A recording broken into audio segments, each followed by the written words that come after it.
Assalamualaikum warahmatullahi wabarakatuh. Saya Ismi Zara Aziza dari kelas 10-7 akan menjelaskan apa itu demokrasi dan demokrasi apa saja yang diterapkan di Indonesia. Demokrasi adalah sistem pemerintahan di mana seluruh rakyatnya turut serta memerintah dengan perantaraan wakilnya. Demokrasi juga diartikan sebagai gagasan atau pandangan hidup yang mengutamakan persamaan hak dan kewajiban serta perlakuan yang sama bagi semua warga negara. Menurut Abraham Lincoln, demokrasi adalah pemerintahan dari rakyat, oleh rakyat, dan untuk rakyat. Indonesia menjadi salah satu negara yang menganut sistem demokrasi. Sistem demokrasi yang dipraktikkan di Indonesia yaitu demokrasi Pancasila. Demokrasi Pancasila memiliki arti penyelenggaraan pemerintahan yang didasari sila-sila Pancasila. Pelaksanaan demokrasi di Indonesia memiliki dua cara, yaitu secara langsung, contohnya pemilihan presiden beserta wakil presiden, pemilihan kepala daerah beserta wakil kepala daerah, pemilihan kepala desa yang dipilih langsung oleh rakyat. Yang kedua, secara tidak langsung, contoh, adanya lembaga perwakilan rakyat yang bertugas menyampaikan amanat atau aspirasi rakyat seperti DPR, MPR, DPD, dan DPRD.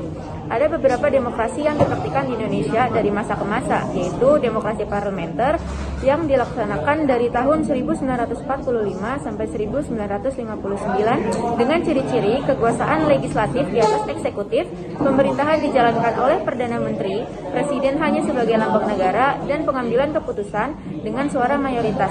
Demokrasi terpimpin atau Orde Lama yang dilaksanakan dari tahun 1959 sampai 1965 dengan ciri-ciri kebebasan pers dilarang, peran serta abdi dalam politik, dan kekuasaan presiden tidak terbatas.